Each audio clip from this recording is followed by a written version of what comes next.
Sigurado ako magugulat ka kapag sinabi ko sa'yo nalaman ko, Beto. Ako? Tungkol saan naman yan? May sinabi sa akin na sekreto kanina si Alzira. E di sabihin mo na kung ano yun. Nalaman ko na si Abril, yung girlfriend mong parang santa, ay ang sikretong anak ng milyonaryong may-ari ng bahay kung saan nagtatrabaho sila ni Alzira. Napanganga ka sa sinabi ko, hindi ba?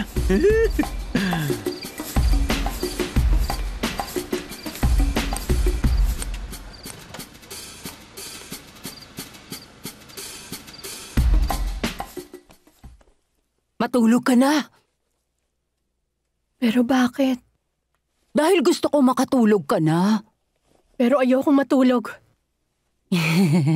Kapag mahimbing na ang tulog mo, saka ko kukunin yung anak mo na hindi mo namamalayan.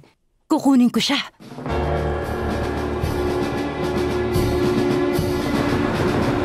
Niloloko mo lang yata ako, Ramiro. Hindi ako nagbibiro, galing mismo yun kay Alzira. Imposible maging anak yun ng isang milyonarya. Kung totoo yun, hindi siya magtatrabaho bilang kasambahay doon. Sigurado akong totoo yun. Sige, alamin ko. At kung totoo nga, tapos na lahat ng problema ko. Anong ibig mo sabihin, Beto? Papakasalan ko siya.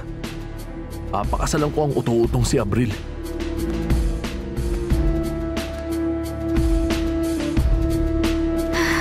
Beto. Ay, Beto.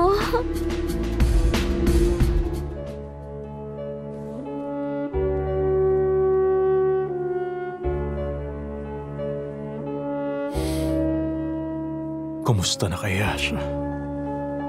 Gising pa kaya siya? O natutulog?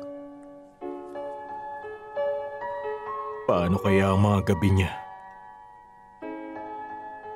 Paano kaya mabuhay ng gano'n na walang naaalala na kahit na ano? At hindi ko siya makasama ngayon. Hindi ko maipadama ang pagmamahal ko. Pero mararamdaman kaya niya yon?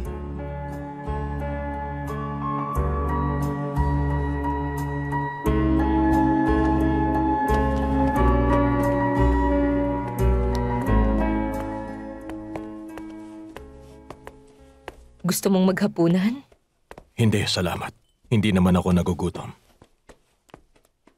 Dumating si Alfredo kanina. Talaga? Nakita niya si Erica. Sabi niya sobrang ganda raw. Sineseryoso niya talaga ang pagiging lolo. Alam mo, dapat sobrang maging proud ka rin bilang ama ni Erica. Meron kang anak na sobrang ganda. Ganon naman ako. Sobrang proud ako. Pero mukhang hindi naman, Fernando Jose. Paano mo naman nasabi, Soledad?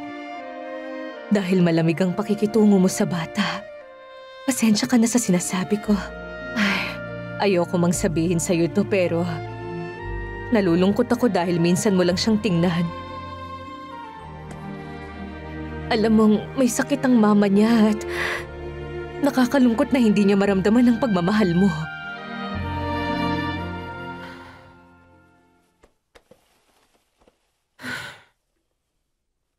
Ayaw mo pang matulog? Ayoko, sabi. Ibigay mo na siya. Ibigay mo siya sa akin. Hindi, lumayo ka sa akin, lumayo ka. Kaya ko siyang alagaan. Tingnan mo. May posporo ko para painitin ang gatas niya. Tingnan mo to. Ninakaw ko to sa kusina. Meron akong posporo, pero ikaw wala. Meron akong posporo, pero ikaw wala. Akin to. Ibigay mo siya sa akin. Ang sabi ko, ayoko. Kukunin ko siya sa'yo! Ayoko! Ayoko! Wag! Ayoko! Bitawan mo ako! Umalis ka dyan!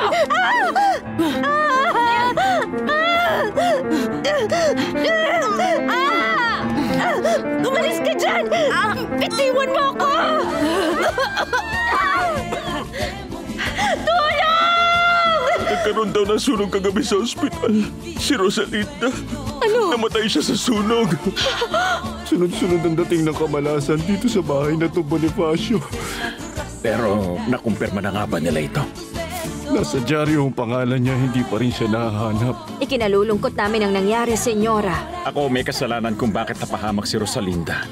Kasi ako ang nagsabi sa inyo na dalhin siya rito. Imposible na siyang matukoy sa itsura niya. Hindi na makilala ang mukha niya. Pati na rin ang katawan niya. Pero dahil sa ilang detalye, nakumpirma namin siya si Rosalinda. Rosalinda